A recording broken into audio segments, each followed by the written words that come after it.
ഇന്ന് നമുക്ക് വെജിറ്റബിൾ ബിരിയാണി തയ്യാറാക്കുന്നത് എങ്ങനെയാണെന്ന് നോക്കാം. സാധാരണ ബിരിയാണി പോലെ റൈസ് വേറെയും മസാല വേറെ ആയിട്ടുള്ള ഇത് തയ്യാറാക്കുന്നത് രണ്ടും ഒന്നിച്ചാണ്. അതുകൊണ്ട് തന്നെ നമുക്ക് വളരെ എളുപ്പത്തിൽ ഈ ബിരിയാണി തയ്യാറാക്കാൻ പറ്റും. അപ്പോൾ വളരെ ടേസ്റ്റി ആയിട്ടുള്ള ഈ ബിരിയാണി എങ്ങനെയാണ് തയ്യാറാക്കുന്നത് എന്ന് നോക്കാം. അതിനുവേണ്ടി നമുക്ക് ആദ്യം ഒരു വലിയ പാൻ വെച്ച് പാനൊന്ന് ചൂടായി വരുമ്പോഴത്തേക്കും നമുക്കിതിലേക്ക് നെയ്യ് ചേർക്കാം. ഞാനിവിടെ 2 ടേബിൾ സ്പൂൺ നെയ്യ് എടുത്തിട്ടുണ്ട്.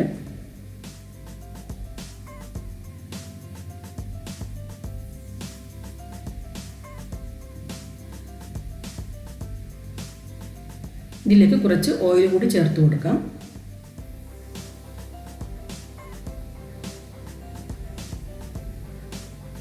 ഈ എണ്ണ ചൂടായി വരുമ്പോഴത്തേക്കും നമുക്കിതിലേക്ക് സ്പൈസസ് ചേർക്കാം.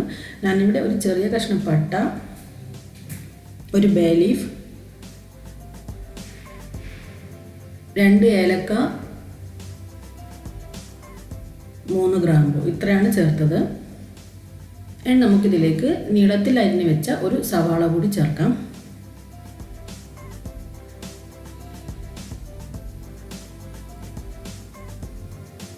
ഈ സവാള നന്നായി ഒന്ന് വഴറ്റാം. ഈ സവാള ഒന്ന് വഴറ്റിയതിന് ശേഷം നമുക്കിതിലേക്ക് വെജിറ്റബിൾസ് ചേർക്കാം.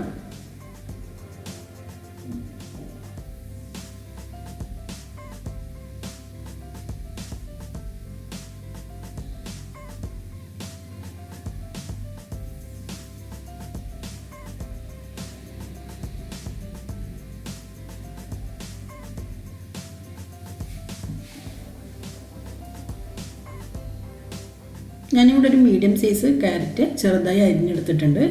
അത് ഇതിലേക്ക് ചേർത്ത് കൊടുക്കാം. അതുപോലെ 8 ബീൻസ് ചെറുതായി അരിഞ്ഞത്,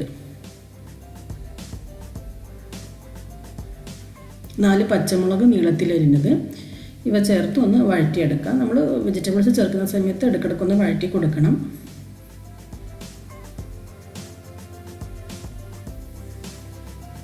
പച്ചമുളകും ചേർത്ത് ഒന്ന് വഴറ്റിയെടുക്കാം.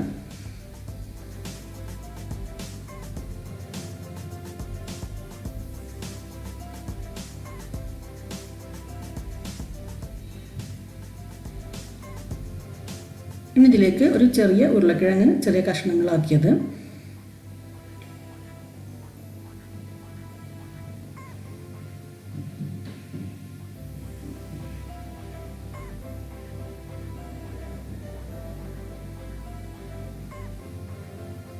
ഈ ഉരുളക്കിഴങ്ങ് ചേർത്തതിന് ശേഷം ഒന്ന് വഴറ്റി കൊടുക്കാം.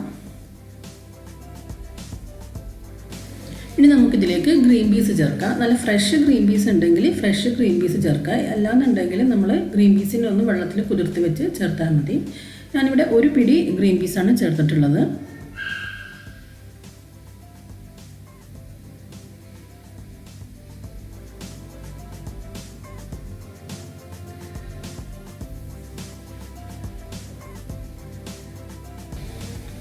ഇനി നമുക്കിതിലേക്ക് സോയാ ചങ്ക്സ് ചേർക്കാം. ഈ സോയാ ചങ്ക്സ് ചേർക്കുന്ന സമയത്ത് ഇതിനെ നന്നായിട്ടൊന്ന് കഴുകി വെള്ളത്തിൽ കുതിർത്ത് വെച്ച് ഇടാൻ പോകുന്ന ആ ഒരു സമയത്ത് ആ ഒരു വെള്ളം ഒന്ന് പിഴിഞ്ഞിട്ട് വേണം ഇതിലേക്ക് ഇടുക. അപ്പോൾ അങ്ങനെ പിഴിഞ്ഞെടുത്ത സോയാ ചങ്ക്സ് ആണിത്. ഇതൊരു 1/2 കപ്പോളം എടുത്തിട്ടുണ്ട്. ഇതൊക്കെ നിങ്ങളുടെ ഇഷ്ടാനുസരണം ചേർത്താൽ മതി.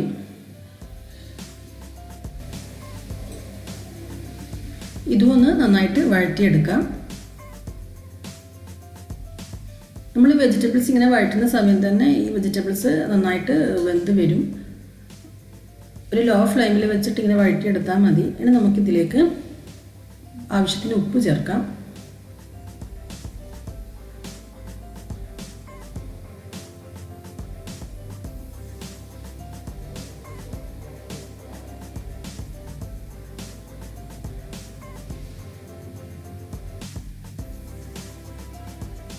ഞാനിവിടെ കുറച്ചധികം തന്നെ ഉപ്പ് ചേർത്തിട്ടുണ്ട്. റൈസിനും കൂടിയുള്ള ഉപ്പാണ് ചേർത്തത്.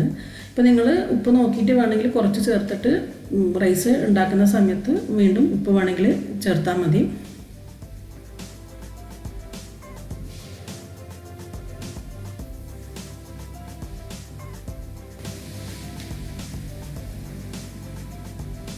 ഇനി നമുക്കിതിലേക്ക് മസാലപ്പൊടികൾ ചേർക്കാം. ഞാനിവിടെ 1 ടീസ്പൂൺ മഞ്ഞൾപ്പൊടി, 1/2 ടീസ്പൂൺ കുരുമുളക് പൊടി,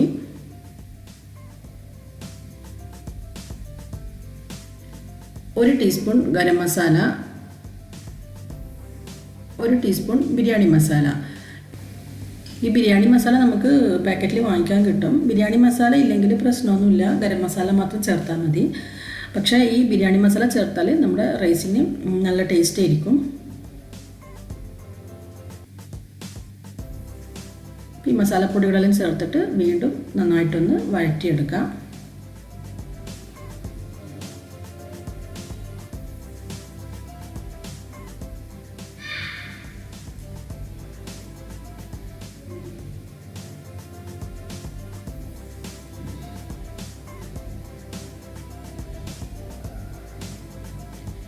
ഇതിലേക്ക് 2 തക്കാളി നീളത്തിൽ അരിഞ്ഞത് കൂടി ചേർക്കാം.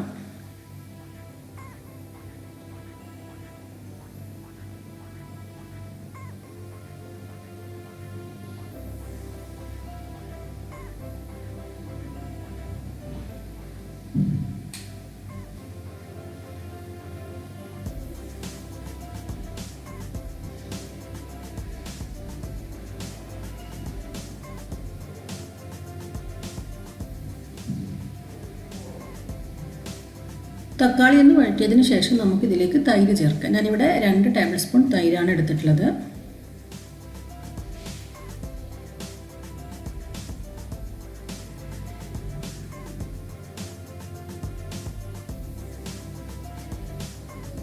ഈ തൈരിനെ നന്നായിട്ടൊന്ന് ഇതിലേക്ക് മിക്സ് ചെയ്ത് കൊടുക്കാം.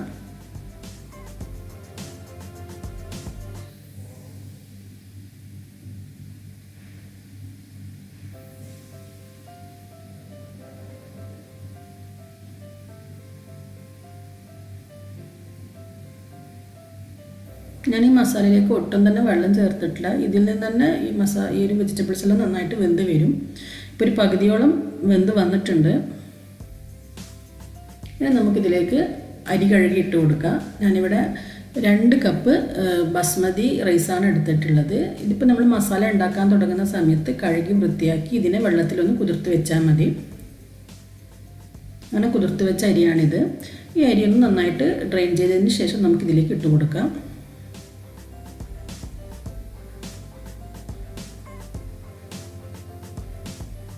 നന്നായിട്ടൊന്ന് മിക്സ് ചെയ്ത് കൊടുക്കുക. ഈ ഒരു അരി ഒന്ന് ചൂടായി വരുന്നത് വരെ ഒന്ന് മിക്സ് ചെയ്തെടുക്കാം.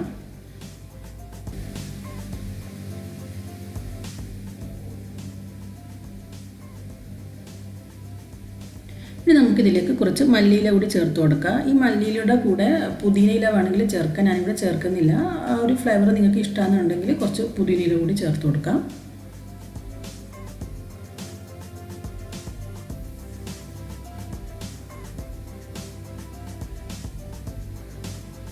ഇനി നമുക്കിതിലേക്ക് വെള്ളം ഒഴിക്കാം. ഞാനിവിടെ 2.5 കപ്പ് തിളച്ച വെള്ളമാണ് എടുത്തിട്ടുള്ളത്.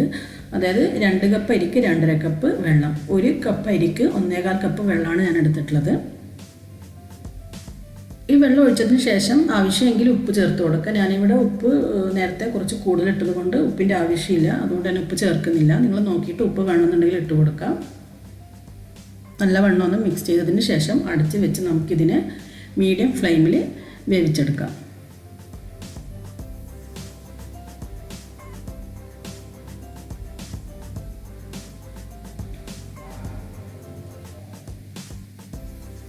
ഇപ്പോൾ നമ്മുടെ റൈസിൽ വെള്ളമൊക്കെ വറ്റി വന്നിട്ടുണ്ട്. ഇനി നമുക്കിത് ഒന്ന് മറിച്ചിടണം. അടിഭാഗം മുകൾ ഭാഗം ആക്കിയിട്ട് മറിച്ചിട്ടതിന് ശേഷം വീണ്ടും അടച്ച് വെച്ച് വേവിച്ചെടുക്കുക. ഇപ്പോൾ നമ്മുടെ അരി ഒരു പകുതി വെന്ത് വന്നിട്ടുണ്ട്. ഇനി പകുതിയോളം വേവാനുണ്ട്. ഈ ടൈമിൽ വെള്ളം നിങ്ങൾ കൂടുതലാണെങ്കിൽ ഫ്ലെയിം ഒന്ന് കൂട്ടി വെക്കുക. കൂടുതലായിരിക്കില്ല. അഥവാ നിങ്ങൾക്ക് അങ്ങനെ തോന്നുകയാണെന്നുണ്ടെങ്കിൽ, അഥവാ വെള്ളം കുറവായി തോന്നുന്നുണ്ടെങ്കിൽ കുറച്ച് നല്ല തിളച്ച വെള്ളം ഒഴിച്ചു കൊടുത്താൽ മതി.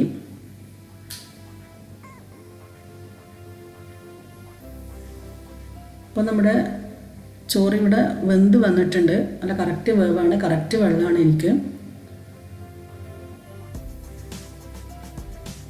അപ്പോൾ നമ്മുടെ ചോറ് ഇവിടെ റെഡി ആയിട്ടുണ്ട്. നമ്മുടെ വെജിറ്റബിൾ ബിരിയാണി ഇവിടെ റെഡി ആയിട്ടുണ്ട്. ഇനി നമുക്കിതിൻ്റെ മുകളിലേക്ക് മല്ലിയിലയും അതുപോലെ സവാള ഫ്രൈ ചെയ്തും ചേർത്ത് കൊടുക്കണം.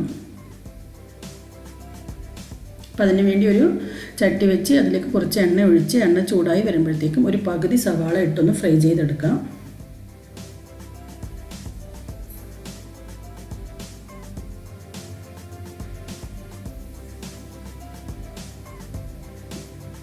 ഇതിൽ വേണമെങ്കിൽ നിങ്ങൾക്ക് അണ്ടിപ്പരിപ്പ് ചേർക്കാൻ ഞാനിവിടെ ചേർക്കുന്നില്ല.